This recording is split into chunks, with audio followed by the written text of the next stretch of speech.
welcome back to our Encompass show.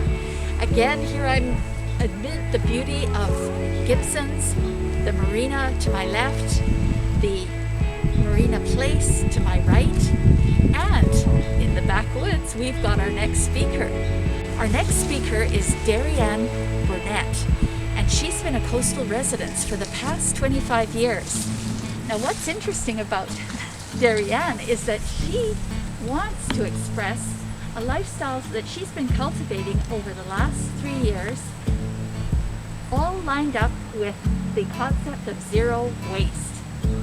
So I'm looking forward to hearing about this. Please welcome Darianne Burnett. Hi there, my name is Darianne Burnett, and thank you very much for the introduction.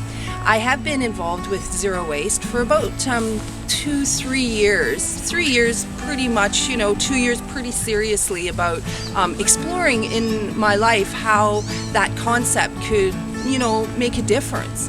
And it came to me at a time when I had my feet up because I had injured myself, and I started looking at things on YouTube, and I came across the concept zero waste, and I thought, zero waste, what the heck is that anyways? And the more I started reading about it, I thought, oh, this is exciting. This is like actually for me, because I was able to just be at home just thinking about this stuff. I thought, this is actually quite exciting. Like, this is kind of giving me an uplift in my life. I can think about the way I do things a bit differently. Didn't actually even think, because we're so much into the consumeristic lifestyle, it seems, in our life. And I never really questioned much of these things. At a certain time in my life, like, I had a pretty serious illness, and the concepts of the zero waste, like how it makes you sort of explore things differently, set different routines, it really resonated similar to when I was going through the healing of this illness.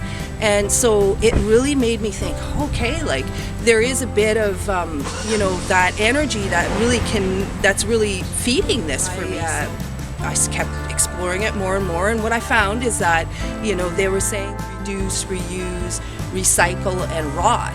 And I thought, well, for myself, we've spent a lot of time thinking about recycle all the time, like, rather than, the first few.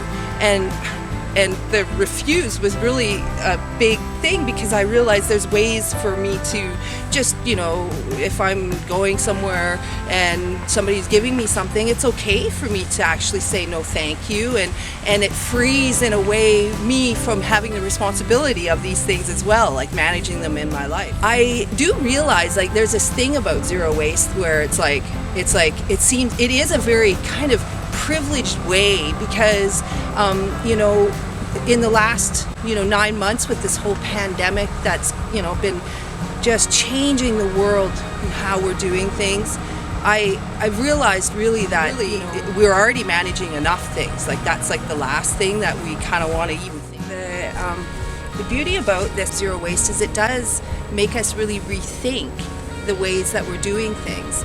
And, for instance, we can use hankies instead of Kleenexes, and store them safely in our pocket. Well, almost like in the other pocket to this, but similar to, our masks, it's changing the way that we normally do things. So. And here we are with our masks 6 feet Yeah, that's apart. Well, thank you, Darianne, and thank you for bringing it right into our recent and what we're dealing with right now. You had a chance to think this through 3 years ago, and I'm assuming that you were really ready to take on new challenges with the pandemic. Yes. What I got a sense of was the idea that it was a similar feeling to taking stock in other areas of our life, like when you were healing. Yeah. That feeling that change was going to be good.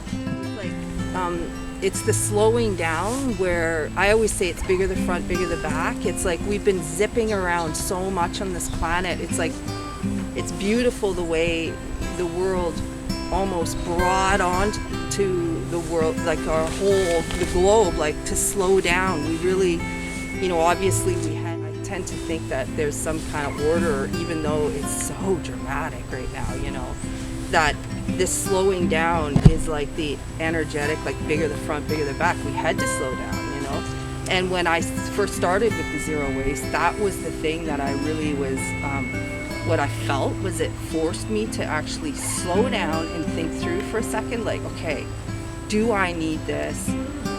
Is there something else that I can use instead of what I've been using? I mean, a lot of us have cell phones that have, cameras. And one quick way, you can just snap a picture of the card. Yes. And you have all their information then. And then you're not having to manage a card somewhere. Where's that card? Yes. Because we always have our phones. So in some ways, it's streamlining. Yes. But it opens communication too. Like when you go through, say, the drive-through, you're just dying to have that hamburger, say, and it isn't all paper. Like that's kind of the thing. Like when you go get your bagel from Tim Hortons or something but it makes you, when you go to the no plastics or anything, please. Like, can you like that? It kind of opens up communication. Interesting. That's the refuse part, isn't it? You were when I first heard your introduction, I thought refuse. Yes, it can be gentle as that. Just no forks, please. Yeah, exactly. And the nice part is it actually engages us with another person. Instead of just going along like, oh yeah, okay, yep, and just doing things. It actually makes you go like, oh. And then, you kind of check in with the other person because you're asking something of them, which is kind of nice too. Yes. Yeah. And then they'll see you again and say, oh, that's the one who doesn't take Exactly. forks. That's exactly it. You actually do get kind of known like that. Yes. Yeah, definitely. Which is all right,